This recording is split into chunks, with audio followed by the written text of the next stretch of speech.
And the Japan problem, like I said earlier, I think it's a problem that the politicians need to take care of and not the central banks. So, Ion-Marc, last week we had the news that the Bank of Japan will look at the negative interest rates, negative 0.1. This was widely expected by some, I would say. However, the vote was very, very tight at 5-4. What do you make of this latest twist? I think it's just another addition of central banks trying to drive down their currencies.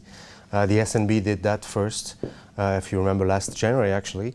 And then ECB also jumped in the same ship. As far as the BOJ, I think they're trying to, of course, weaken their currency, trying to spark inflation into the market. The only problem is that the economics of it don't make a lot of sense. It's an aging population, very little dynamic, very little immigration, and so therefore it's a very close economy as far as that, and it's going to be difficult to spark inflation when you have commodities falling or actually maybe finding a bottom, and the oil also, which is in one sense a benefit for them because they're a big importer, but at the same sense they're importing deflation.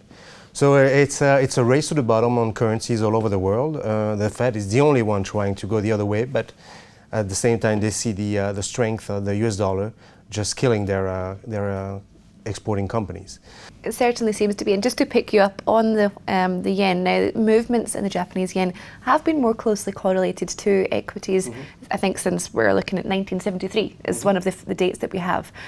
Where do you think this will end up? How do you think this will play out?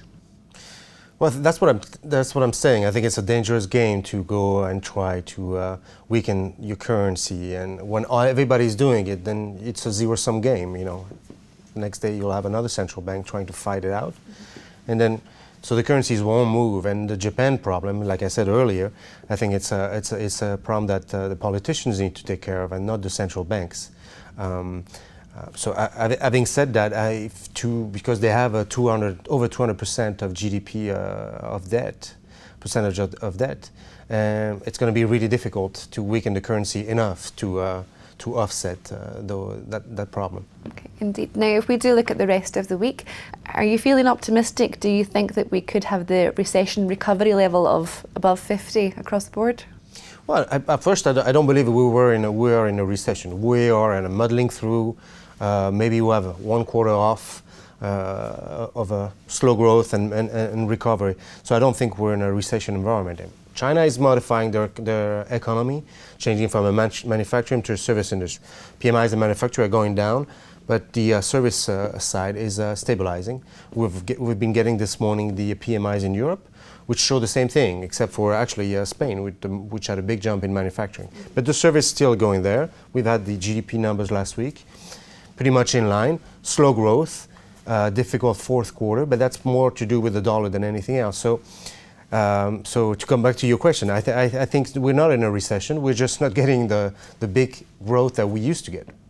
We just probably have to get used to that. Exactly. I think it's going to be there for longer. And if you figure that commodities have gone down, oil has come down, you have this new economy where the labor is adapting and changing also, and so it's a completely different environment. And I think that if we get 1.5% growth in Europe, maybe 2% in the US, it's a pretty good so far. Thank you, Ion-Marc, for coming in and chatting to us today. Thank you. Thank you very much. Okay, well that's all from Ion-Marc and myself. Thank you for watching, and please do keep on clicking back to Dukascopy TV. Bye for now.